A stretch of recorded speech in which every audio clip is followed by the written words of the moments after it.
پھر اسی طرح جو لوگ تقویٰ والے ہیں وہ آپس میں ایک دوسرے کے دوست ہوتے ہیں. نہ صرف یہ کہ دنیا میں بلکہ آخرت میں بھی. اس دن جتنی بھی دوستیاں ہیں وہ دشمنی میں بدل جائیں گی سوائے متقی لوگوں کے. وہ اس دن حشر کے دن بھی دوست رہیں گے. پھر اسی طرح انسان جب تقویٰ اختیار کرتا ہے تو اپنے مال میں احتیاط برتتا ہے, حرام ذریعہ آمدنی نہیں رکھتا, حلال سے کماتا ہے, صحیح جگہوں پر خرچ کرتا ہے. اور پھر جس کے اندر تقویٰ ہے اس کے لیے مال بہترین چیز ہے. پھر اسی طرح یہ ہے کہ برائی کو نیکی سے مٹانا جو ہے وہ ہم سب پر لازم ہے. اور اس میں فائدہ کیا ہوتا ہے کہ جب انسان برائیوں کے بعد اچھائیاں کرتا ہے تو جو برائیاں ہیں وہ بھی اچھائی میں بدل جاتی ہیں, اللہ تعالیٰ ان کو بھی معاف کر دیتے ہیں.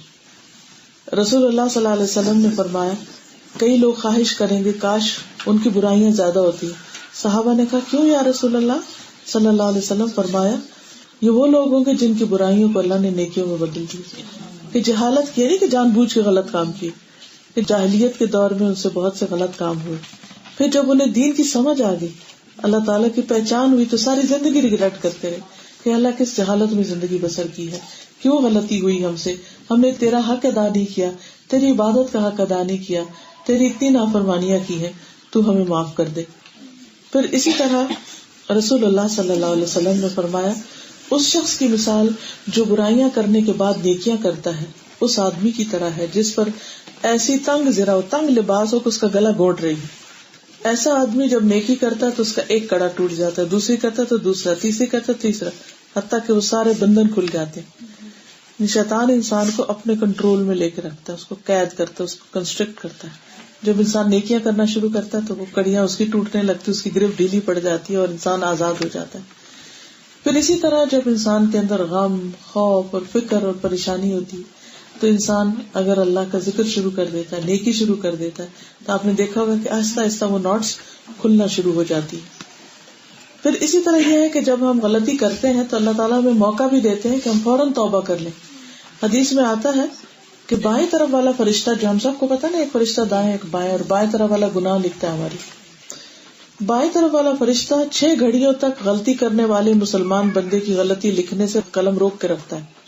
6 گھڑیاں سمجھو 6 منٹ. اگر وہ شرمندہ ہو اور اللہ سے معافی مانگ لے تو وہ اپنا قلم رکھ دیتا ہے, اور اگر معافی نہ مانگے تو ایک برائی لکھتا ہے. پھر اسی طرح یہ ہے کہ گناہوں سے توبہ کا مطلب کیا ہے, برائی کے بعد نیکی کرنے کا مطلب کیا ہے, کہ انسان آئندہ زندگی کو سنوار لے, آئندہ زندگی کو اچھا کر لے, بہتر کر لے, اور گناہوں سے بچتا رہے.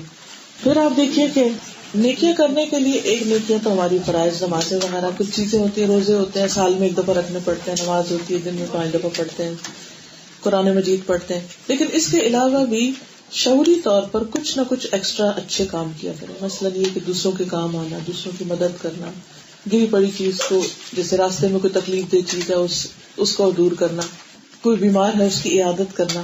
اگر صبح کے وقت کرتے ہیں 70,000 فرشتے دن بھر ہمارے لیے بخشش کی دعائیں کرتے ہیں, شام کو کرتے ہیں تو صبح تک کرتے ہیں. پھر اسی طرح نیک مجلسوں میں بیٹھنا. ایک شخص تھا جس نے 99 قتل کیے تھے اور وہ باز نہیں آ پا رہا, تو اس کے اندر بہت گلٹ بھی تھی کہ میں کسی طرح اس سے نکل آؤں. جیسے ایک نشہ ہوتا ہے نا, یہ برائی ہوتی ہے جس دلدل میں انسان پھنسا ہوتا ہے, وہ چاہتا ہے کہ اس سے نکل آئے, وہ اس سے معافی مانگنا چاہتا ہے, توبہ کرنا چاہتا ہے, پلٹنا چاہتا ہے, لیکن ایسا کر نہیں پاتا کیونکہ اس کی کمپنی اس کو الاؤ نہیں کرتی. وہ نکلنا چاہتا ہے تو باقی اس کو پھر کھینچ لیتے ہیں اسی دلدل میں واپس. تو اس کے لیے ضروری ہے کہ انسان ایسے لوگوں کے ساتھ اٹھے بیٹھے کہ جو اس کو نیکی کی تلقین کرے. تو اس شخص نے جب 99 قتل کیے تو اسے خیال آیا, شرمندگی ہوئی. جب وہ کسی عالم کے پاس گیا تو اس نے کہا تمہاری تو نہیں نجات ہو سکتی, تم تو بہت بڑے گناہگار ہو. تو اس نے اس کو بھی قتل کر دیا. اس طرح 100 ہو گئے. پھر وہ تو پریشان ہوا, اس نے کہا میں نے معافی مانگنی, میں نے توبہ کرنی, مجھے کوئی رستہ بتایا. بہرحال کسی اور عالم کے پاس گیا اور اس نے کہا کہ میں تو 100 بندے قتل کر چکا ہوں, کیا میری توبہ ہو سکتی؟ اس نے کہا تیرا بھلا ہو, تیرے اور توبہ کے درمیان کون رکاوٹ بن سکتا ہے؟ تو اللہ کا کام ہے, جس کو جیسے چاہے بخش دے. تو جس گندی بستی میں رہائش پذیر ہے اسے چھوڑ کر نیک لوگوں کی فلاں بستی میں جا کے رہو, کمپنی بدلو, دوست چھوڑ دو جن کے ساتھ مل کے تم یہ برا کام کر رہے. دیکھیے بعض اوقات ہم غیبت نہیں کرنا چاہتے, لیکن جو ہمارے آس پاس لوگ ہوتے ہیں وہ بہت برے باتیں کرتے ہیں, اب ہمیں سننی پڑ جاتی ہیں. جیسے اگر آپ اسموکر کے بیچ میں رہیں اور آپ 100 کہ میں نہیں اسموک کرتا، لیکن آپ تو اسموک کا سارا دھواں لے رہے ہیں، آپ نہ بھی کریں تو بھی آپ کے اندر جا رہا ہے.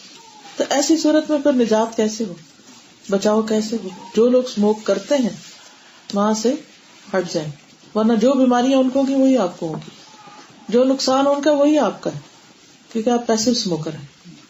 اسی طرح جو لوگ جھوٹ بولتے ہیں، غیبتیں کرتے ہیں، آپ ان کو سمجھانے کی کوشش کرتے ہیں، آپ ان کو بتاتے ہیں کہ ٹھیک نہیں، دوسروں کا مذاق اڑاتے ہیں، دوسروں کے ساتھ ظلم زیادتی کرتے ہیں، دوسروں کے خلاف پلاٹنگ کرتے ہیں، دوسروں کو نقصان پہنچانے کی کوشش کرتے ہیں، دوسروں کا حق مارتے ہیں، اور آپ کو پتا ہے اور آپ ان کو روکتے ہیں لیکن وہ نہیں باز آتے، پھر کیا کریں؟ آہستہ آہستہ اس کو چھوڑ دیں.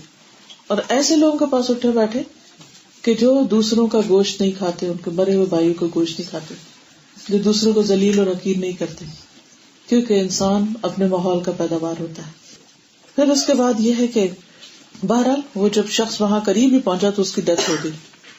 اب دونوں طرح کے فرشتے اس کی جان لینے کے لیے آئے اور ان میں جھگڑا ہوا. ایک کہتا کہ یہ تو بہت بڑا گناہگار ہے، ہم اس کی جان لیں گے. تو نیکی کے فرشتوں نے کہا کہ نہیں، اس نے توبہ کر لی تھی، ہم لیں گے. بہرحال فیصلہ نہیں ہو پا رہا تھا تو انہوں نے معاملہ اللہ تعالیٰ کے سامنے رکھا. تو اللہ تعالیٰ نے فرمایا کہ زمین کو ناپو، جدھر سے زمین کم ہوگی وہ فرشتے اس کی جان لیں. تو دیکھا کہ جہاں وہ جا رہا تھا وہ جگہ فاصلہ تھوڑا ہو گیا تھا، یعنی کم رہ گیا تھا، اور جدھر سے وہ آیا تھا وہ زیادہ ہو گیا تھا، یعنی تو گناہوں کو چھوڑ کر دور آ چکا تھا اور نیکی کے بالکل قریب پہنچ چکا تھا. تو نیکی کے فرشتوں نے اس کی جان لی. تو اس سے ایک اور بات یہ پتہ چلتی ہے کہ انجام کیا ہوتا ہے، آخر وقت کس میں لگتا ہے. بعض لوگ ساری زندگی اچھے کام کرتے رہتے ہیں، دوسروں پر خوب احسان کرتے ہیں، مال خرچ کرتے ہیں، سب کچھ کرتے ہیں، لیکن پھر احسان جتا کر سب کیا کرایا برباد کر دیتے، خصوصاً بڑی عمر میں جا کر. پچھلے دنوں کسی نے ایک مجھے واقعہ سنایا کہ کوئی شخص تھا تو اس کا ایک بھائی تھا جو اپنے ایک بیمار بھائی کا بہت ہی خیال رکھتا، سارے ہر چیز کا خیال، حتیٰ کہ اس کو گھر بھی لے کے دیا، اس کی ساری ضروریات، مہینے کا خرچہ، سب کچھ. اب کیا ہوا کہ کسی بات پر اس کو تھوڑا سا غصہ آ گیا اور اس نے ان کو وہ سنائی. اب آپ دیکھیے کہ اتنا کچھ کرنے کے بعد اگر انسان زبان سے دوسروں کو ذلیل کر دیتا ہے، دوسروں کا خون پی جاتا ہے، تو یہ کوئی معمولی بات ہے.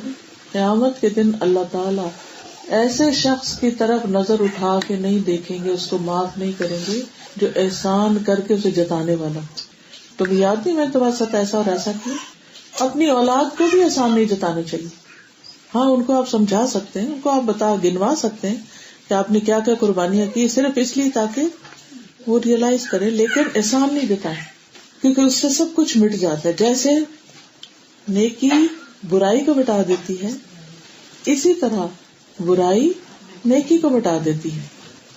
پھر اس کے بعد یہ ہے کہ توبہ کے 2 نفل جو ہیں، خاص طور پر اگر کوئی کبیرہ گناہ ہو جائے، اس کے بارے میں نبی صلی اللہ علیہ وسلم نے فرمایا جب کوئی گناہ کر بیٹھے اور پھر اچھی طرح وضو کر کے کھڑا ہو اور 2 رکعت نماز ادا کرے، پھر اللہ سے معافی مانگے تو اللہ تعالیٰ اسے بخش دیتا ہے. پھر آپ نے یہ آیت پڑھی والذین اذا فعلوا فاحشة او ظلموا انفسهم ذکروا اللہ فاستغفروا لذنوبهم ومن يغفر الذنوب الا اللہ ولم يصروا على ما فعلوا وهم يعلمون.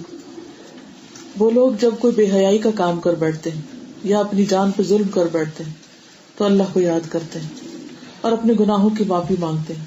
تو کون ہے جو اللہ کے سوا گناہوں کو معاف کر سکے؟ اور وہ اپنے گناہوں پہ اصرار نہیں کرتے، جسٹیفائی نہیں کرتے کہ ہاں ہم نے اچھا ہی کیا تھا، وہ تو ڈیزرو کرتا تھا کہ ہم اس کو یہ اور یہ سنائیں. وہ اپنے گناہوں سے واپس آ جاتے ہیں، شرمندہ ہوتے ہیں اور انہیں پتا ہوتا ہے کہ انہوں نے کیا کیا ہوتا ہے اور اس کو وہ ایکسپٹ کرتے ہیں، ریگریٹ کرتے ہیں. تو ایسے لوگوں کے گناہوں کو اللہ تعالیٰ معاف کر دیتا ہے. پھر اسی طرح ایک حدیث کے مطابق آدھی رات کے وقت انسان کا نماز پڑھنا، یعنی تہجد کی نماز پڑھنا، گناہوں کو مٹا دیتا ہے. پھر مسجد کی طرف جانا اور نماز کا انتظار کرنا. جب انسان مسجد کی طرف جاتا ہے اور نماز کا انتظار کرتا ہے تو یہ چیز بھی گناہوں کو مٹاتی ہے. نبی صلی اللہ علیہ وسلم نے فرمایا کفارات یہ ہیں: جماعت کے لیے پیدل چلنا، یعنی گھر سے مسجد تک پیدل جانا، اگر قریب ہے جیسے گھر تو.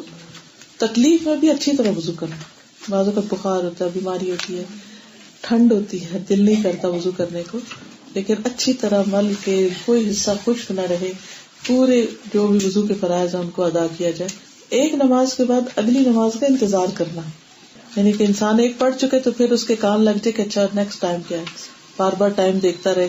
جیسے گھڑی پہ ٹائم ہوتا ہے نا اگلی نماز کا، تو کام کاج کر کے پھر آ کے دیکھے اچھا کتنا ٹائم رہ گیا. کتنا مغرب کے بعد عشاء تک تو خوب ہی انتظار ہوتا ہے.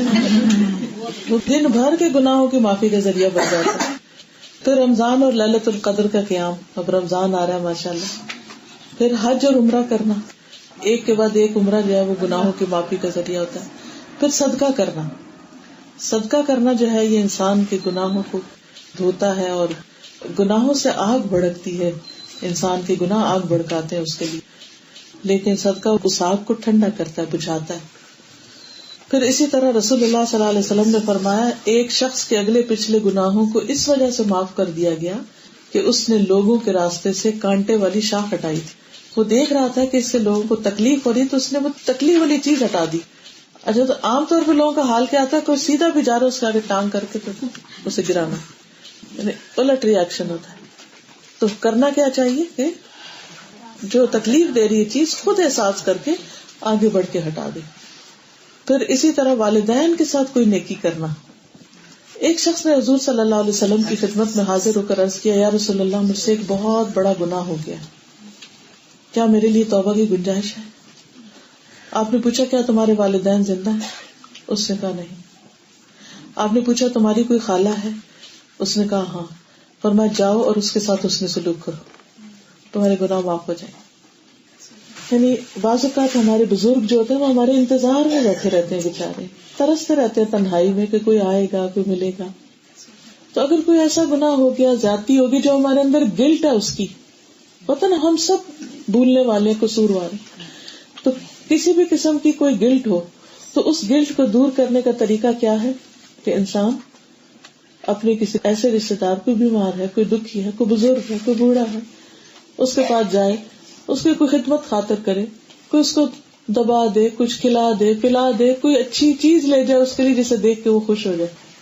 بعض اوقات ایسا ہوتا ہے انہیں ضرورت نہیں بھی ہوتی لیکن آپ کوئی پھول لے جاتے ہیں، کوئی فروٹ لے جاتے ہیں، کوئی بھی چیز لے جاتے ہیں، اور یہ اتنی اچھی ایک نیکی ہے کسی انسان کا دل خوش کرنا کہ اس سے ایک تو اپنے اندر ایک راحت ہوتی ہے، دوسرے کے گناہ لوڈ آف ہو جاتا ہے. پھر اسی طرح ایک اور جگہ پر آتا ہے کہ کسی نے ابن عباس سے پوچھا کہ آپ نے کیوں پوچھا کہ کیا ماں زندہ ہے؟ تو انہوں نے کہا کہ میں نہیں جانتا کہ ماں کے ساتھ نیک سلوک سے زیادہ قریب تر کرنے والا کوئی دوسرا عمل ہو سکتا ہے، یعنی اللہ تعالیٰ کو کوئی اس سے زیادہ پیارا عمل ہو سکتا ہے کہ کوئی ماں کے ساتھ اچھا سلوک. پھر اسی طرح مجالس ذکر میں حاضر ہونا، جب کوئی جماعت اکٹھے ہو کر اللہ کو یاد کرتی، جیسے اس وقت ہم سب اکٹھے اور اللہ کو یاد کر رہے اور اس سے اس کا مقصد صرف اللہ کی رضا ہے، کوئی اور لالچ نہیں، غرض نہیں، کچھ نہیں، صرف اللہ کی خوشی، تو آسمان سے ایک منادی آواز لگاتا ہے کہ تم اس حال میں کھڑے ہو کہ تمہارے گناہ معاف ہو چکے اور تمہارے گناہ نیکیوں میں بدل چکے. اتنی بڑی فضیلت ہے. پھر اسی طرح توبہ کرنے کے بعد انسان کے گناہ اس طرح مٹتے گویا اس نے گناہ کیا ہی نہ تھا. پھر اسی طرح کچھ اذکار جو ہیں، ذکر جو ہیں، وہ ایسے ہیں کہ جو انسان کے گناہوں کو مٹاتے ہیں. مثلاً 100 بار سبحان اللہ پڑھنا، 100 بار سبحان اللہ و بحمدہ پڑھنا، سوتے وقت دعا پڑھنا. پھر اسی طرح لباس پہننے کے بعد دعا پڑھنا، کھانا کھانے کے بعد دعا پڑھنا، یہ ساری چیزیں گناہ معاف کرتی. ہم کہتے ہیں کھانے کے بعد دعا اکثر غفلت میں نہیں پڑھتے، لیکن پڑھ لیں تو کھایا ہے، دیا بھی اللہ نے، کھایا بھی ہم نے، مزہ بھی کیا، اور صرف اللہ کو یاد کر لیا تو گناہ معاف ہو گئے. اللہ تعالیٰ سے یہی چاہتا ہے نا ہم ایک نالج کریں، ناشکرے نہ بنے، جس نے دیا اس کو یاد کریں. اور پھر یہ ہے کہ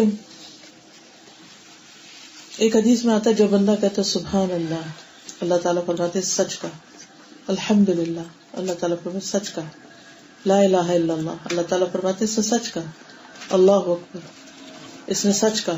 پھر بندہ کہتا ہے اللہم اغفر لی، اللہ مجھے معاف کر دے، تو اللہ تعالیٰ اس کو معاف کر دیتا ہے. تو دن میں کم از کم ایک بار اس طرح ضرور اللہ کو یاد کیا کریں. جب دل پہ کوئی بوجھ آئے، کوئی تکلیف آئے، سبحان اللہ والحمد للہ ولا الہ الا اللہ واللہ اکبر، اللہم اغفر لی، اللہ تو مجھے معاف کر. تو یہ چیز بھی انسان کے گناہوں کو معاف کرنے کا ذریعہ بنتی. اور جہاں تک اچھے اخلاق کا تعلق ہے تو نبی صلی اللہ علیہ وسلم بھیجے اس لیے گئے تھے کہ لوگوں کو اچھے اخلاق سکھائیں, اچھے اخلاق ان کے اندر پیدا کریں, کیونکہ اللہ تعالیٰ اچھے اخلاق کو پسند کرتا ہے اور برے اخلاق سے, گھٹیا پن سے نفرت کرتا ہے.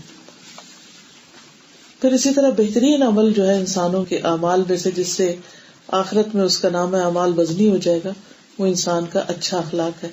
نبی صلی اللہ علیہ وسلم کی مجلس میں بھی قریب تر وہ لوگ ہوں گے جن کے اخلاق اچھے ہوں گے. اور دوسری طرف اخلاق کا اچھا نہ ہونا منافقت کی علامت ہے. اچھا اخلاق کیا ہے؟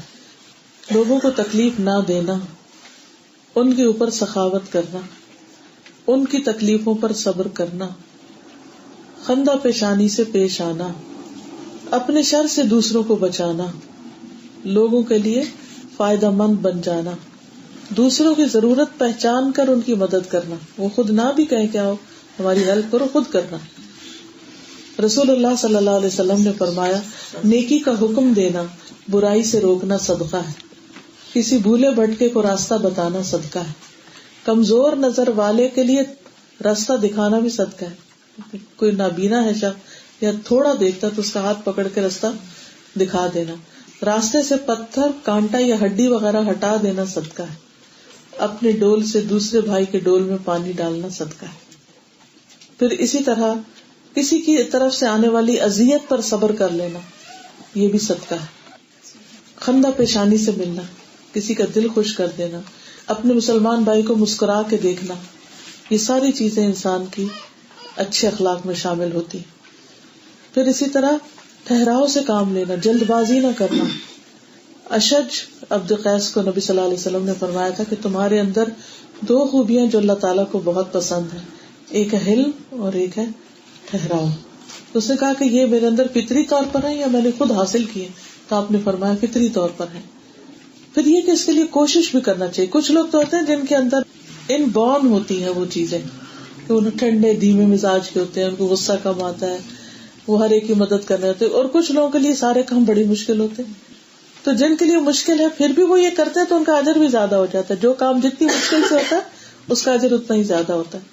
پھر یہ کہ نرمی کے ساتھ معاملہ کرنا. پھر اسی طرح اچھے اخلاق کے لیے دعا مانگنا اور برے اخلاق سے پناہ مانگنا. واہدنی لأحسن الاخلاق لا يهدي لأحسنها الا انت واصرف عني سيئها لا يصرف عني سيئها الا انت اللهم انی اعوذ بک من منکرات الاخلاق والاعمال والاہواء.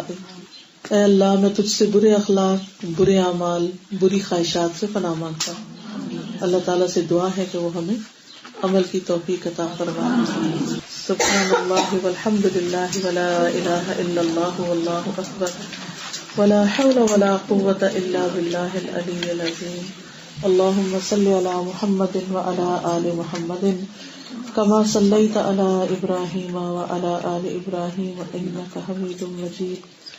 اللهم بارك على محمد وعلى آل محمد كما باركت على إبراهيم وعلى آل إبراهيم إنك حميد مجيد.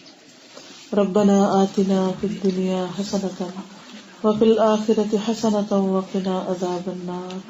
ربنا لا تزغ قلوبنا بعد إذ هديتنا وهب لنا من لدنك رحمة إنك أنت الوهاب.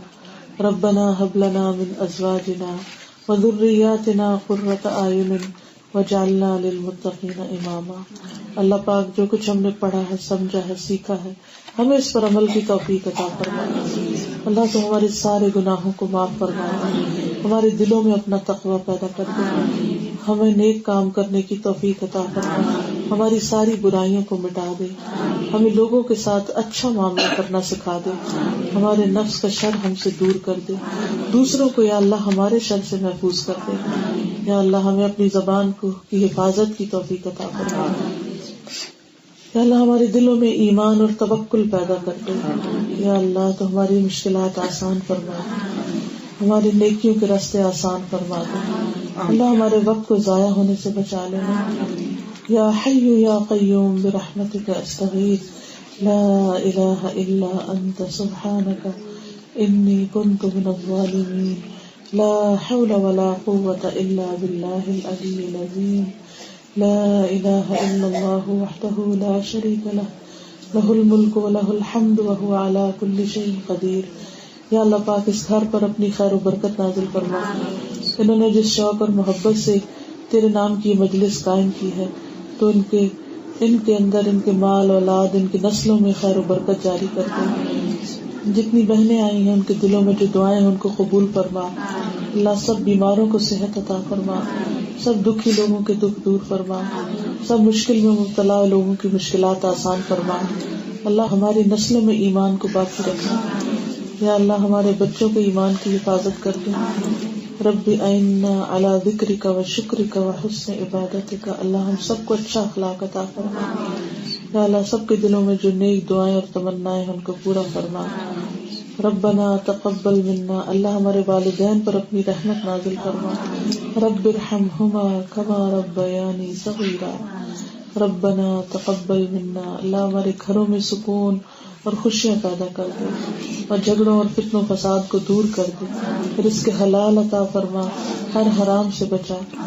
ربنا تقبل منا انک انت السمیع العلیم وتب علینا انک انت التواب الرحیم. وصلی اللہ تعالی علی خیر خلقہ محمد وعلی آلہ واصحابہ واہل بیتہ اجمعین برحمتک یا ارحم الراحمین. الہی آمین. سبحانک اللہم وبحمدک اشہد ان لا الہ الا انت استغفرک واتوب الیک. السلام علیکم ورحمۃ اللہ وبرکاتہ.